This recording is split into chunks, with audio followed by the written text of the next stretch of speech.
क्या Ukraine Putin को जान से मारना चाहता है? आखिर ऐसा क्यों कहा जा रहा है? सोशल मीडिया पर ऐसी खबरें सुर्खियां बटोर रही हैं और इनके पीछे एक ऐसा दावा है जो पूरे रूस यूक्रेन युद्ध की दशा और दिशा बदल सकता है। आखिर क्या है ये पूरा मामला, आइए समझते हैं। नमस्कार, मैं ओमकार पांडे और स्वागत है आपका न्यूज़ 18 राजस्थान के डिजिटल प्लेटफॉर्म पर। दरअसल रूसी विदेश मंत्री सर्गेई लावरोव ने 29 दिसंबर 2025 को दावा किया कि यूक्रेन ने राष्ट्रपति व्लादिमीर पुतिन के एक सरकारी आवास पर बड़े पैमाने पर ड्रोन हमला करने की कोशिश की। यह रेजिडेंस नोवोगोरोड क्षेत्र में स्थित है, जिसे आमतौर पर वाल्डाई रेजिडेंस भी कहा जाता है क्योंकि यह वाल्डाई झील के किनारे स्थित है। पुतिन का ये आवास एक अत्यधिक सुरक्षित और गोपनीय ठिकाना माना जाता है। रूस के मुताबिक 28 और 29 दिसंबर की रात को 91 लंबी दूरी के ड्रोनों से यह हमला किया गया, लेकिन सभी ड्रोनों को रूसी वायु रक्षा प्रणाली ने मार गिराया। कोई हताहत या नुकसान नहीं हुआ है। विदेश मंत्री सर्गेई लावरोव ने इसे कीव शासन की राज्य आतंकवाद की नीति बताया है और कहा है कि इस हमले के कारण रूस अपनी शांति वार्ता की स्थिति को संशोधित करेगा। हालांकि रूस वार्ता से बाहर नहीं निकलेगा।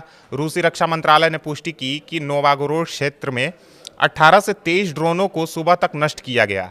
कुल मिलाकर उस रात रूस भर में 140 से ज़्यादा यूक्रेनी ड्रोनों को गिराया गया। वहीं इन सबके बीच यूक्रेन का खंडन भी सामने आया है। यूक्रेन के विदेश मंत्री आंद्रेई सिबिहा और राष्ट्रपति जेलेंस्की ने इन दावों को पूरी तरह से खारिज कर दिया है। सिबिहा ने कहा कि यह फैब्रिकेटेड आरोप है जो केवल रूस को यूक्रेन पर आगे हमला करने का बहाना देने और शांति प्रक्रिया को बाधित करने के लिए है। यूक्रेन ने जोर दिया कि वह केवल वैध सैन्य लक्ष्यों पर हमला करता है। वहीं अमेरिकी राष्ट्रपति डोनाल्ड ट्रंप ने 29 दिसंबर को पुतिन से फोन पर बात की। पुतिन ने उन्हें इस कथित हमले की जानकारी दी। ट्रंप ने इसे नॉट गुड बताया और कहा कि वे इससे बहुत गुस्सा हैं। ट्रंप ने रिपोर्टर से कहा कि यह नाजुक समय है, घर पर हमला करना सही नहीं है। क्रेमलिन के सहयोगी यूरी उशाकोव के अनुसार ट्रंप शॉक्ड और आउटरेज्ड थे। इस हमले का जिक्र ट्रंप जेलेंस्की वार्ता के ठीक बाद आया, जहां यूक्रेन युद्ध पर शांति समझौते की दिशा में प्रगति हो रही थी। अंतर्राष्ट्रीय प्रतिक्रियाओं में CNN, न्यूयॉर्क टाइम्स और BBC जैसे मीडिया समूहों ने रूसी दावों पर कोई स्वतंत्र सबूत न होने की बात कही। कई विश्लेषक इसे रूस की ओर से शांति वार्ता में कड़ा रुख अपनाने की रणनीति मान रहे हैं। ट्रंप ने हालांकि पुतिन की बात पर भरोसा जताया, लेकिन कहा कि शायद हमला हुआ ही न हो, ऐसा भी संभव हो सकता है। आपको बता दें कि पुतिन की वाल्डाई रेजिडेंस उत्तरी पश्चिमी रूस में एक जंगली इलाके में स्थित है, जहां कई लग्जरी सुविधाएं हैं, जिसमें प्राइवेट चर्च, स्पा और सुरक्षित बंकर शामिल है। यह पुतिन का निजी रिट्रीट है, जहां वे अक्सर विदेशी मेहमानों से मिलते हैं। रूस ने पहले भी यूक्रेन पर क्रेमलिन और अन्य जगहों पर ड्रोन हमलों के आरोप लगाए हैं, जिन्हें यूक्रेन ने खारिज कर दिया। यह दावा ऐसे समय में आया जब ट्रंप प्रशासन यूक्रेन युद्ध खत्म करने की कोशिश कर रहा है।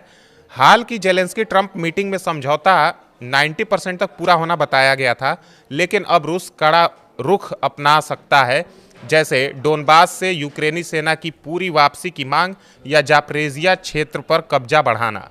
पुतिन ने सोमवार को अपने जनरलों को जापरोजिया पर आगे बढ़ने का आदेश दिया। बहरहाल, अगर वाकई यूक्रेन की तरफ से इस तरह का कोई हमला हुआ है तो यह घटना रूस यूक्रेन युद्ध को और जटिल बना सकती है। रूस इसे बहाना बनाकर यूक्रेन पर बड़े हमले भी कर सकता है, जबकि यूक्रेन इसे प्रोपेगेंडा बता रहा है। वहीं ट्रंप की मध्यस्थता अब चुनौतीपूर्ण हो गई है। वे पुतिन को शांत रखना चाहते हैं, लेकिन जेलेंस्की पर भी दबाव है। कई विशेषज्ञों का मानना है कि अगर हमला हुआ भी तो यह हताशा का प्रतीक है, लेकिन बिना सबूत के इसे फॉल्स फ्लैग ऑपरेशन यानी रूस के द्वारा खुद का बनाया बहाना भी माना जा रहा है, क्योंकि केवल ड्रोनों के गिराए जाने की रिपोर्ट्स के अलावा कोई धमाका या विस्फोट की तस्वीर या वीडियो सामने नहीं आए हैं। यह घटना युद्ध के एक और अध्याय की शुरुआत हो सकती है या शांति की राह में नया रोड़ा, यह तो आने वाला वक्त ही बताएगा। लेकिन इन सब के बीच आने वाले दिनों में ट्रंप की भूमिका और अहम होने वाली है।